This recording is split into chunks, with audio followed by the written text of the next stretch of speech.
You want to set aside everything that you've come to know and believe all at once and just jump into whole new understanding? Oh.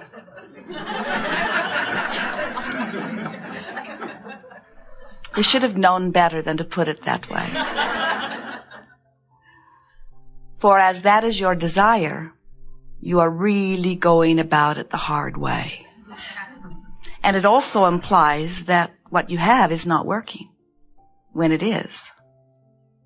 So, if instead of saying, oh, I would like to set aside who I am or what I am or where I am and jump into something infinitely better, it is so much more to your advantage to say, I am such a good person in such a good place, seeking this improvement and this improvement and this improvement. Can you feel the difference? The reason that we are encouraging this gradual shifting, finding a new desire, finding a way to align with it, rather than trying to jump all at once into something that you cannot yet imagine, is because it is not vibrationally possible for you to make those quantum leaps any more than you can set your radio dial on 6:30 a.m. and hear what's being broadcast on 98 FM. In other words, there has to be some vibrational relevancy to where you are. And so the way you evolve is by standing on your current platform, and a large part of your current platform equals a large part of your current vibration. That's what your belief system is. And you don't need to uproot your entire belief system. There is much that you believe that is serving you extremely well. Someone handed Jerry and Esther a copy of a book that was written in the 1930s. And the reason they were so eager to give the book to Jerry and Esther is because it mentioned law of attraction. And as Jerry perused the book, much of what he is hearing today from Abraham was written in this book. And then as he read closer, he saw that the author gave credit for her inspiration to Ernest Holmes. And Jerry has long seen a vibrational sameness between what he was receiving and what Esther is receiving, even though there are many years difference. And so as Jerry was reading this little book, the author, a woman, was talking about what an extraordinary, fast-moving environment we are all living in this modern day, and how hard it is to keep up. And Esther nearly drove off the road in the monster bus as Jerry was reading this to her, because she had been working to get her satellite dishes to work and working to get the communication between the office to work, and had been talking just hours before about this bleeding edge that they are living on in terms of technology, and almost longing for a simpler time. She said, my parents still have the television we had when we grew up. They still have the same telephone that was in the house as I was growing up. They have the same 10-key adding machine, the same electric typewriter. And while they do have a computer, they still have the same can opener, the same austerizer blender, the same mix master. All of these old, reliable machines that Mother knows how to use, that were built to last, and did. And Esther was longing for the good old days, just a little bit. And then she is reading from a woman's perspective who was at that time on the leading edge, because the now always is the leading edge, isn't it? Who was in her day struggling to keep up with what was new.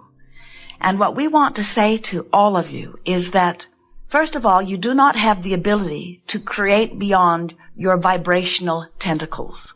And what we mean by that is the vibrational basis that you are standing in is the majority of your vibrational offering. And your vibrational offering is your point of attraction. And so there are two powerful points that we are wanting to make with Jerry and Esther's new awareness of how fast the leading edge of the 1930s felt to those who had just stepped from 1929 into 1930, just as sometimes your leading edge place feels almost faster than you are ready for. And we want to say to you that whether it was then or whether it is now or whether it will be tomorrow, the work is always the same. Your individual work is single-fold, and that is to keep yourself in vibrational alignment with your own desires. It's not to keep up with what everybody is thinking about. It's not to understand what everybody understands. It's not to mesh your desires or your beliefs with everyone else's. Your work, and the work of this woman who was living in 1930, your work is always to bring the vibration of your thought in this moment as close as you can in this moment into vibrational alignment with the desire that you hold in this moment. It was interesting, as Esther read or listened to Jerry read this woman's account of what it was like then, brief spatterings of it available to them. It was interesting to realize most everyone who is standing in their leading edge place has this sense of urgency about getting to the point of completion, getting it figured out, getting it solved. And there was something so interesting to Esther as she is listening to this woman speaking about solving it all way back when. And Esther couldn't help but notice that between 1930 and today, it didn't get solved. And it didn't get finished. It didn't get completed. And all of that striving seemed ill-placed. And we want to say to you, it is ill-placed if you're trying to get things fixed, if you're trying to figure it all out, if you're trying to get to the place that you think you were sent here by God to conclude.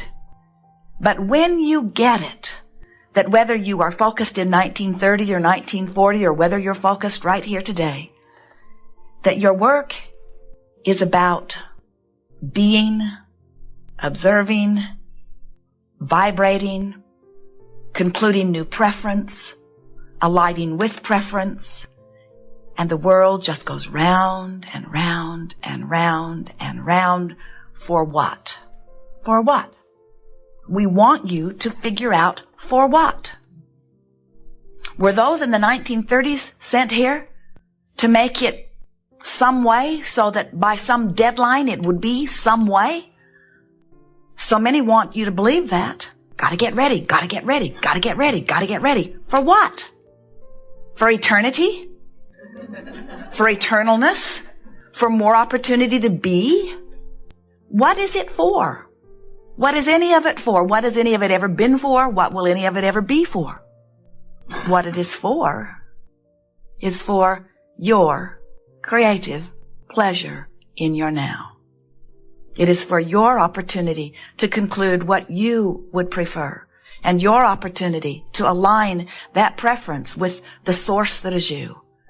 And when you use the guidance that comes forth from within you to help you know whether you're in sync with the desires that you have set forth or whether you have not, then you're in alignment. Then you're in alignment with your now. Then you're in alignment with your source. Then you're in alignment with all that is. Then you are living that which you came forth to live. When you decide that you're going to go on a vacation, do you tell your friends, I'm going to meet these specific requirements? There are many things I need to do, and I'm getting them done. And I'll be back when I have fulfilled this responsibility. Or do you go for another reason, like pleasure and adventure and stimulation and exhilaration and refreshment? And so this is what we want you to realize that you have come forth into this physical experience about. You didn't come on a mission to save the world or to fix the world or to correct the world or to make the world see the errors of their ways. You didn't come forth to align the world, to unite the world.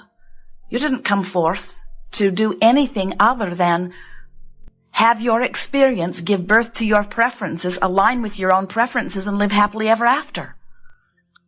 You didn't come to earn worthiness. You already are worthy. You didn't come forth to become intelligent. You already are intelligence. You didn't come forth to achieve godliness. You already are God. You came forth for the pleasure of being the powerful creator that you are. And you knew that there would be a world full of others doing the same thing, and that you would mix and match, and sometimes you would agree, and often you would not agree, but out of all of it, a powerful thing would happen. New ideas would be born. And you knew that the new idea would be born, and that you would have the opportunity to feel the thrill of being there on the leading edge where the new idea is born, and to feel the rush of the creative life force flowing through your focused viewpoint. And you knew that you would have an emotional center that would let you know whether in this moment the idea that has been born within you aligns with other conclusions that you have already achieved. We want to talk about the value of who you are as non-physical energy when you decide that you will focus into this time-space reality. This worthy, loving, pure positive energy consciousness that focuses here for the express purpose of providing an opportunity for broader perspective to move forward. For the achievement of what? Expansion, yes, but expansion is inevitable. Joy, yes, for the purpose of joy. That's why we all exist. We exist for the thrill of our powerful now. And you know what's interesting? Whether you are East Coast or West Coast, is still now. Whether you are in this continent or on the other side of the world, it's still now. Whether you are physical or non-physical is still now. This is the powerful juncture where all consciousness has awareness now. Now. So, in 1930, this woman is aligning or not aligning, fully or not fully, with the broader perspective of her that is focused now. And you're doing the same thing. In other words, the juncture where the physical and the non-physical converge is now. And it is that converging of the energy of who you are with the energy of who you are. So as you stand in your now and you're loving your moment, you are in alignment now totally with who you are. We call that blending. Some call it allowing your soul to be present. Some call it inspired. Some call it tuned in, tapped in, turned on. Some call it in the flow. In other words, there are a lot of different ways of expressing this connection, this conscious connection with who you are. We call it the art of allowing. And it is an art because you practice it until you understand how you're doing within it. The art of deliberately adjusting my vibration as often as I can consciously manage for the sole purpose of allowing the juncture now of the fullness of me focused through the fullness of me. So when you meet someone who is achieving that in the moment, the way you would describe them, variety of different words, you would say, that's a happy person. You would say, oh, that is such a balanced person. You would say, oh, do you see how coordinated that person is? Do you watch the Olympics? Do you see those kids stand on those platforms or get ready for their race? Do you see them aligning with who they are or working to do that? Do you see them recognizing that they have a higher power? They have a broader perspective. They have untapped resources that they want to align with right here and now. Do you see the physician, the surgeon, in the midst of his surgery, so focused upon what he's wanting to achieve and so wanting to be as steady as he can be and as inspired as he can be and as guided as he can be and as in alignment as he can be and as intuitive as he can be, as tuned in, tapped in, turned on as he can be? Do you see the musician who is so at one with his instrument that it seems as if there is no separation whatsoever?